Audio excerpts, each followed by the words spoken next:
quand le Togo a des infrastructures, le Togo a des richesses, c'est pour que les Togolais en profitent. Et il est généralement, on va aller à la LCT, il est un peu regrettable de constater que dans bon nombre de structures aujourd'hui au Togo, ce sont les étrangers qui prennent les postes stratégiques et les Togolais sont réduits à des postes secondaires ou à des postes de manœuvrage. Le port autonome de Lomé est une propriété exclusive du Togo. Notre ancien président Sylvanus Olympio s'est battu pour mettre ce port-là en place. Et ce port, non seulement il ne profite pas aux Togolais, mais quand il y a des sociétés qui s'installent, l'État togolais, par rapport au droit du travail, est incapable d'imposer aux sociétés qui s'installent que des postes soient réservés aux nationaux. Aujourd'hui, partout en Afrique, on a beau parler du panafricanisme, chaque pays est en train de se battre pour promouvoir ses propres cadres, faire en sorte que les banques soient majoritairement occupées par les nationaux, les grandes entreprises, que les postes les plus essentiels soient occupés par les nationaux. Mais au Togo, on a constaté que bien qu'il y ait des compétences togolaises, bien que beaucoup de Togolais se sont formés à l'extérieur, la plupart de ces postes stratégiques dans des entreprises sont encore occupés par des étrangers, pendant longtemps d'ailleurs. Et ces étrangers-là, ils font la pluie et le beau temps, ils empêchent les Togolais d'évoluer, ils sont devenus des obstacles pour l'évolution des cadres togolais dans les entreprises. On a parlé ici de Suru Bank, Suru Bank qui a eu, qui est occupé par des cadres étrangers qui font non seulement tout pour piller la banque, mais pour empêcher les Togolais d'évoluer. Et ce sont ces gens-là qui organisent le licenciement massif des Togolais dans cette banque-là, alors que c'est eux qui ont travaillé à couler la banque. Aujourd'hui, la même chose se passe à LCT. LCT qu'on nous a vendu comme une réussite au niveau du port autonome de Lomé, et j'avoue que c'est une réussite, sauf que dans cette boîte-là, comme dans d'autres boîtes d'ailleurs, les Togolais ont de la peine à obtenir de la promotion, à avoir des responsabilités. Ils sont sous l'autorité de quelques individus qui viennent des pays voisins et qui leur font la pluie et le beau temps, ou bien qui leur font savoir de toutes les couleurs. Et cette attitude-là, nous devons faire tout pour renverser la tendance. Il faut que les biens qui appartiennent aux Togolais reviennent en priorité aux Togolais, y compris même les terres. Je reviendrai tout à l'heure sur la question du foncier. Il faut que nous commençons par tenir un langage de nationalisme, la préférence nationale. On ne peut pas permettre que dans notre pays, des gens viennent de nulle part, ils prennent tout. Et nous sommes là à être leurs petits, à faire des jobs, vous voyez, à faire des manœuvrages, alors que nous avons de la compétence. Pendant longtemps, c'est le Togo qui a exporté les enseignants dans les pays voisins, dans les pays en Afrique centrale. Même jusqu'à aujourd'hui, la plupart des enseignants qui sont au Sahel, ce sont les Togolais. D'où vient que dans notre propre pays, les Togolais ne peuvent pas avoir accès à des postes stratégiques, et ce sont les gens qui viennent de l'extérieur qui tiennent ces postes-là, et les Togolais sont devenus des manœuvres sous leur responsabilité. Alors, il y a nos frères compatriotes de LCT qui m'ont envoyé un message que je vais partager avec vous. Bonjour, monsieur Ferdinand Été. Nous, employés de LCT, Lomé Conteneur Terminal, traversons une situation très compliquée et d'injustice à notre lieu de travail depuis que Togo Terminal fonctionne. Nous n'avions pas de problème avec la direction générale qui est à l'écoute de ses employés. Mais il y a de cela plus de 3 ans, la direction générale a nommé un certain monsieur Jean-Bernard Totonde Vitogo, c'est un de nos frères béninois, à la direction des opérations. Ce dernier, qui était précédemment Gate Manager, a installé un système de corruption et de favoritisme au sein de LCT. Tout d'abord, il nomme ses frères, donc ses frères de son pays, à des postes de responsabilité. Il fusille tous les anciens qui ont participé au rayonnement de la société à l'international. Le directeur des opérations, donc M. Jean-Bernard Totonde, dirige les opérations avec terreur au niveau du vaisselle. La promotion des team leaders, superviseurs, chief managers se fait par affinité et non pas compétence. Au niveau du guest, CFC, chargé de la réception et de la livraison des conteneurs. Là-bas, il détient tous les pouvoirs et refuse de nommer un gate manager au poste qu'il occupait précédemment. De même, refus de promouvoir les superviseurs et team leaders qui occupent le même poste pendant des années. Toutes les sociétés de transit passent par lui pour déposer des pots de vin avant que leur conteneur ne passe par la planification, le scanner et le positionnement au CFS. Il faut rappeler que le directeur des opérations travaille avec un autre de compatriote à lui, béninois, appelé Shérif, qui est un directeur de Medlock et MSC, qui font sortir des camions chargés hors gabarit du terminal et ne respectent pas la loi de l'UMOA et prennent par semaine des millions chez les transporteurs, maisons de transit, ce qui crée en aval la détérioration de la route nationale numéro 1 et crée aussi des accidents de circulation. Donc il y a des fraudes sur les gabarits des titans qui sortent au niveau de LCT et donc qui prennent la route alors qu'il y a des péages pour les pesages. Donc il y a une fraude qui part même de là où on charge les camions, ce qui crée des problèmes sur les routes qui sont dégradées. Il a recruté un sous-traité appelé Tintin Kakovi qui est chargé d'infiltrer les collègues au niveau des opérations, de privilégier l'entrée de leurs propres camions sur le terminal. Il lui sert de rapporteur, mais aussi protège ses arrières afin de servir les clients au détriment des autres, créant ainsi des frustrations au niveau du syndicat des transporteurs. La direction générale de LCT ne maîtrise pas la réalité au niveau de gates et appointments, car ils sont focalisés sur le transportement des conteneurs. Il faut rappeler que depuis la création de Lomé Conteneur Terminal, ce sont les Blancs qui occupent ce poste de direction des opérations et tout allait bien jusqu'à ce que cet Africain, donc du pays voisin, soit nommé et il sème la terreur. Donc, et quand tu prends l'organigramme de LCT que j'ai ici, tu prends cet organigramme, tu vois à peine des Togolais qui occupent des postes de responsabilité. Et pourtant, il y a des Togolais qui sont de grandes compétences dans cette boîte-là. Et je voulais interpeller ici le ministre de la fonction publique. C'est lui qui veille sur les contrats des étrangers dans les sociétés qui s'installent dans notre pays. Il faut que, parce que il est dit, je ne sais plus quel est l'article qui le dit, que quand tu es un expatrié et que tu viens travailler chez nous au Togo, tu as un contrat de 2 ans renouvelable une fois ou 2 fois et la société a l'obligation de former une compétence locale au cas où cette compétence n'existe pas dans le pays. C'est-à-dire, si vous êtes ingénieur, je ne sais quoi dire, ingénieur, ou vous êtes un spécialiste du droit maritime, voilà, et qu'il n'y a pas de spécialiste du droit maritime au Togo, vous venez en tant qu'expatrié, il faut que dans les 4 ans, la société puisse former un juriste spécialiste du droit maritime pour vous remplacer. Au bout de 4 ans, votre contrat finit et puis vous partez et le national prend la relève. Je prends juste comme ça l'exemple du juriste. Ça peut être un ingénieur en mécanique, un ingénieur je ne sais quoi, mais il ne peut pas avoir un étranger qui occupe un poste avec un contrat illimité, un CDI, alors que dans le même pays, il y a des compétences locales.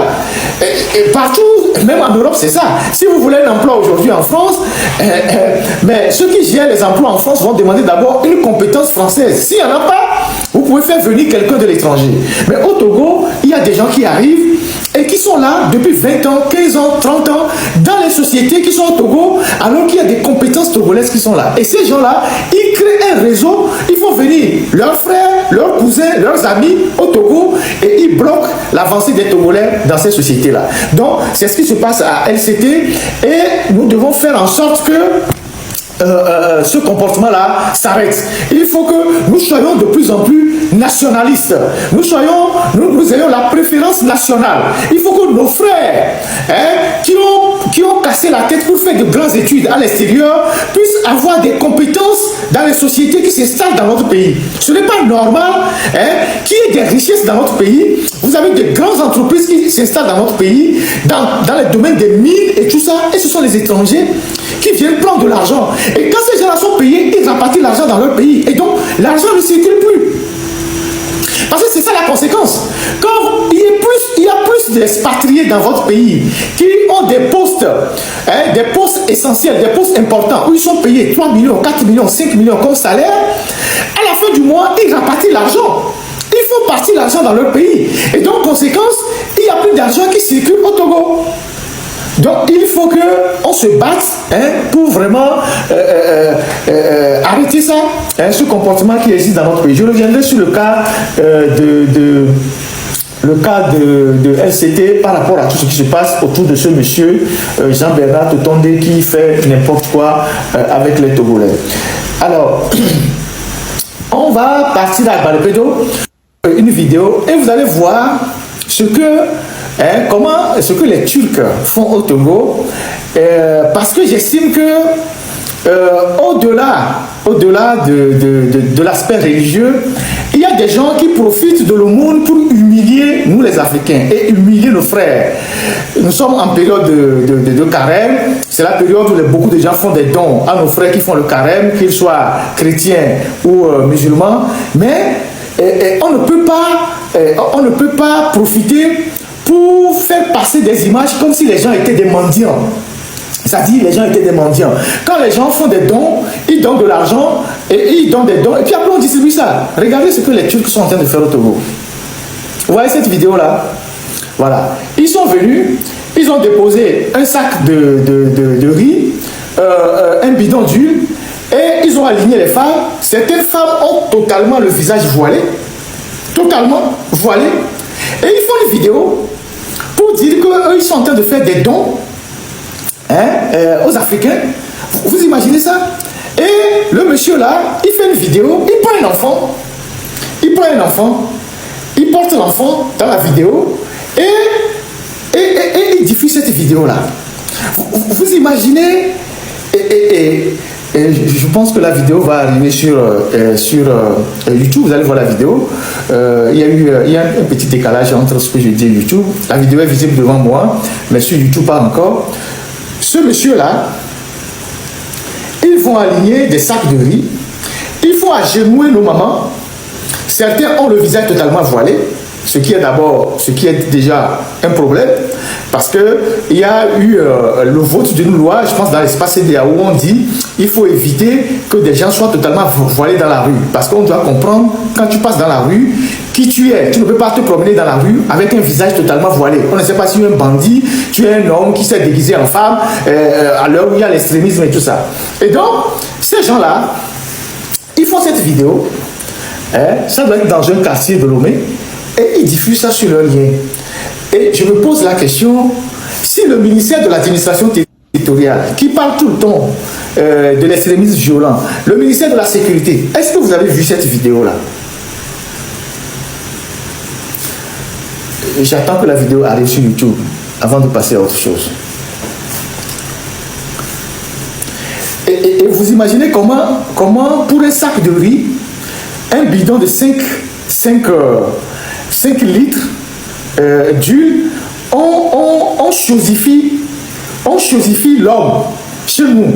Et les gens viennent faire ça chez nous. Et personne ne trouve rien à leur dire. A dit, arrêtez ça. J'attends que la vidéo vienne sur YouTube. Jusqu'à présent, je ne la vois pas. Je ne sais pas si à mon niveau. Est-ce que vous qui êtes sur YouTube, vous voyez la vidéo? Vous voyez la vidéo? Moi, je ne la vois pas.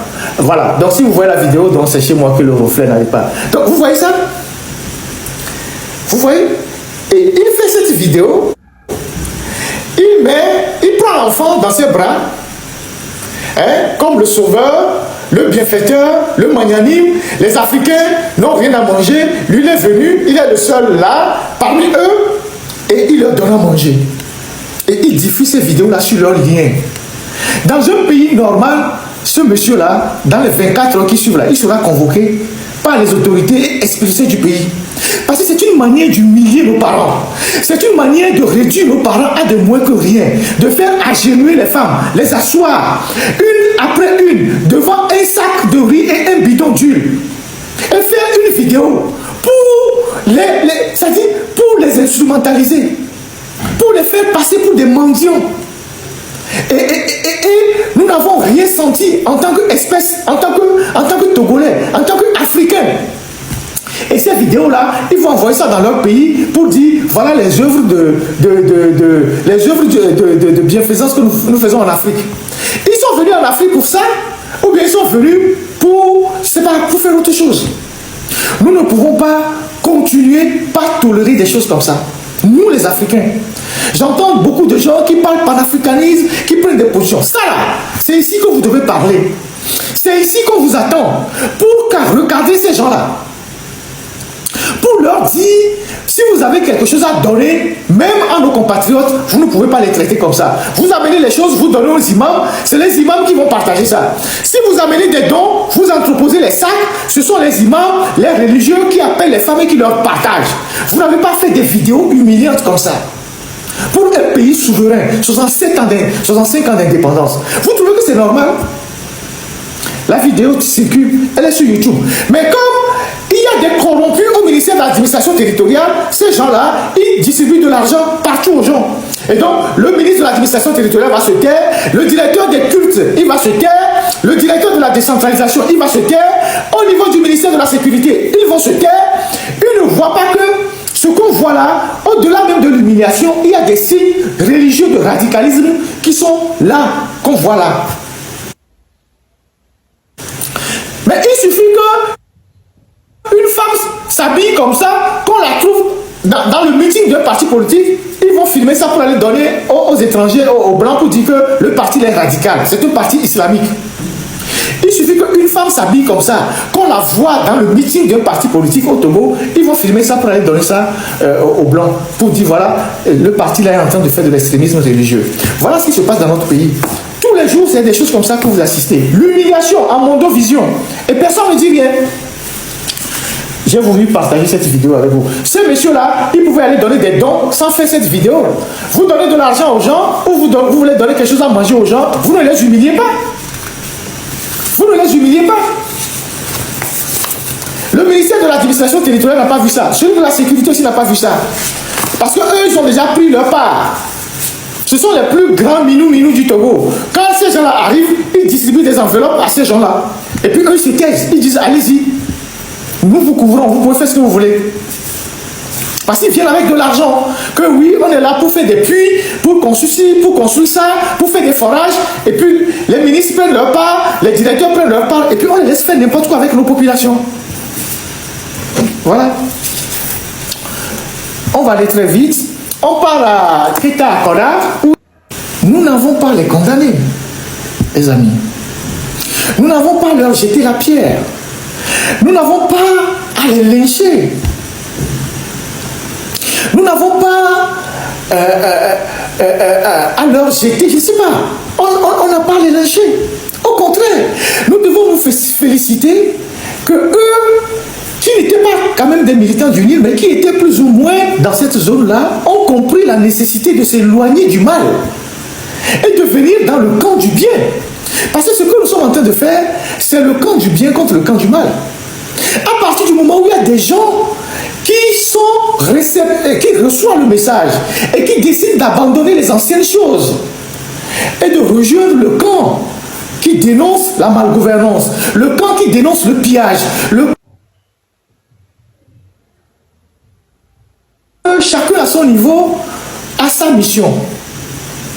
D'abord, le fait que cette dame, qui a une forte audience dans le pays, parce que c'est une chanteuse bien connue, elle a une forte audience dans le pays, et elle était dans l'entourage du régime, elle chantait dans les événements du régime, le fait qu'elle décide de prendre ces distances-là, ça fait très mal au régime. Non seulement elle décide de prendre ces distances, elle critique la gestion du pays.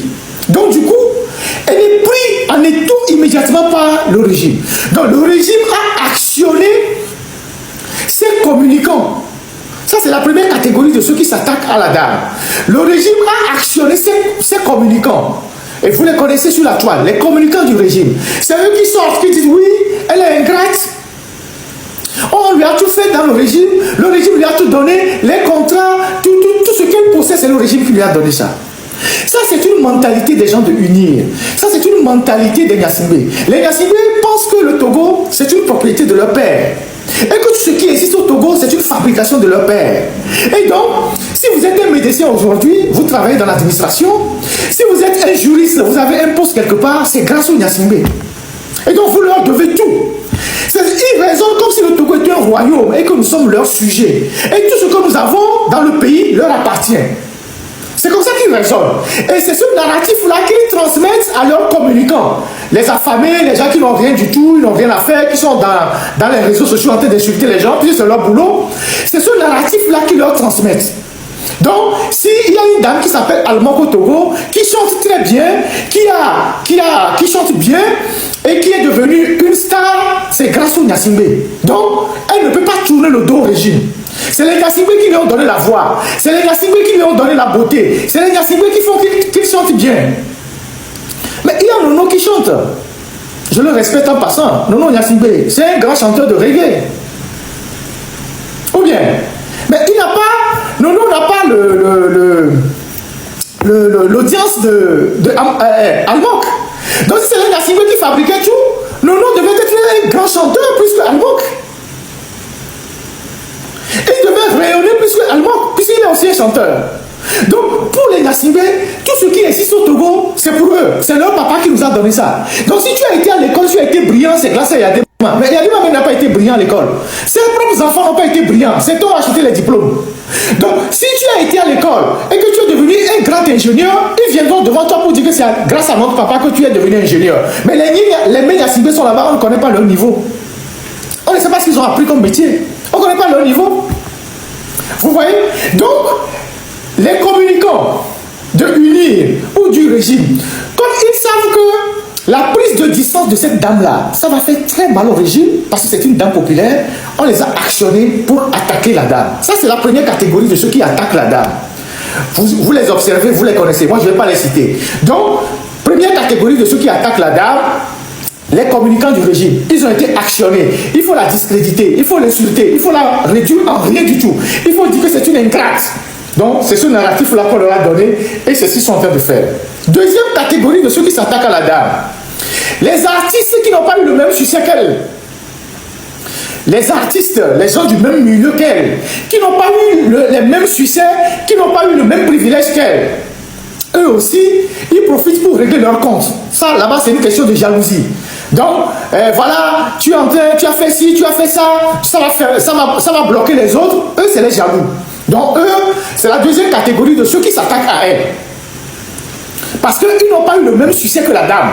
Ils n'ont pas eu les mêmes privilèges que la dame. Donc, ils s'attaquent à la dame. Ça, c'est une question de règlement de compte. Ça, c'est la deuxième catégorie de ceux qui s'attaquent à elle. Vous voyez? Cette catégorie-là, vous pouvez aussi les distinguer. Ensuite, il y a une troisième catégorie. Ça, c'est la catégorie de ceux qui cherchent le buzz. Pour eux, tout est buzz. Donc, eux, ils utilisent la... Ça, ce n'est pas des gens méchants. C'est une catégorie des gens qui ne sont pas méchants. Mais eux, ils utilisent l'affaire là pour faire du buzz. Bon, on va faire un peu des sorties, comme ils aiment le faire sur les réseaux sociaux, pour gagner un peu de popularité, pour que les gens viennent. Il y a aussi cette deuxième catégorie-là. Cette troisième catégorie. Donc, voilà le profil des gens qui sont en train de régler les comptes à cette pauvre dame et son mari. Nous, notre responsabilité, en tant que des gens qui cherchent le changement, qui luttent pour que le Togo change, c'est de soutenir ce couple-là. C'est de les aider. C'est de leur faire comprendre que la toile, c'est la jungle. Mais on la va toile, il y a dit au-delà d'eau,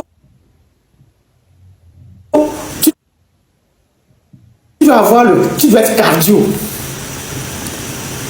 Sinon, tu vas péter un câble. Tu vas tomber dans les pommes.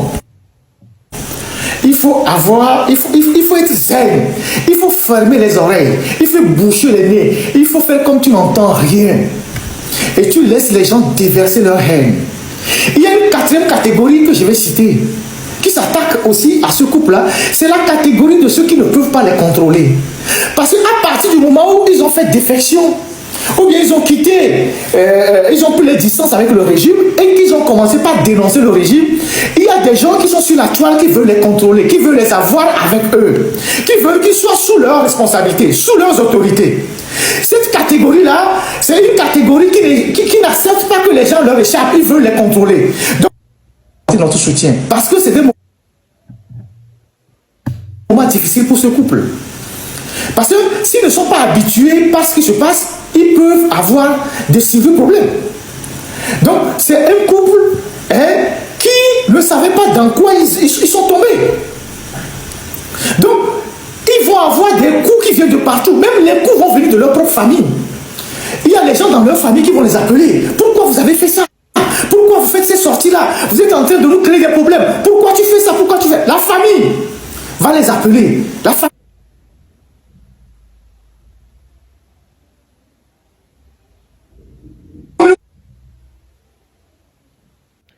Et voilà, gars, j'espère que vous avez tous suivi la vidéo du début jusqu'à la fin, voilà.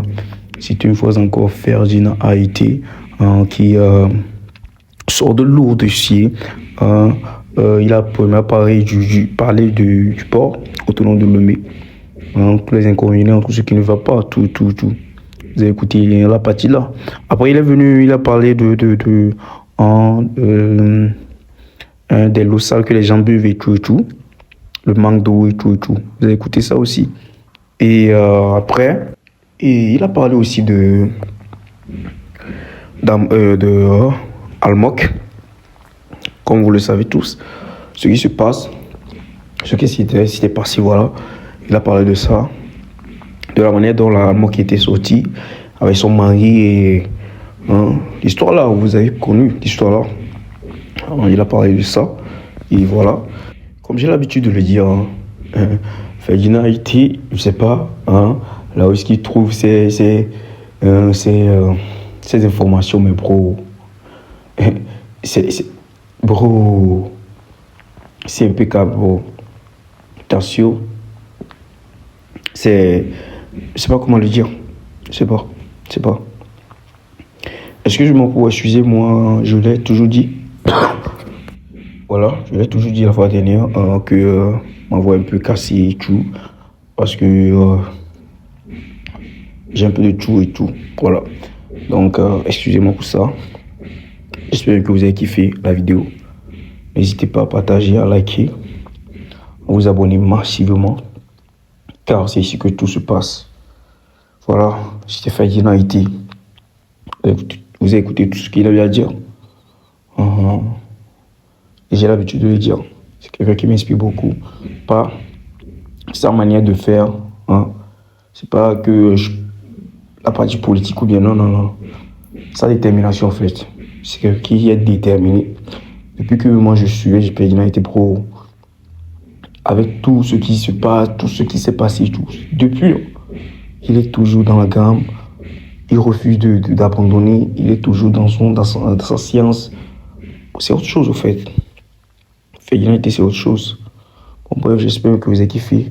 N'hésitez pas à partager, à liker, à commenter massivement. On se capte après. Ciao. Engagez comme appelle-t-on cette vidéo-là.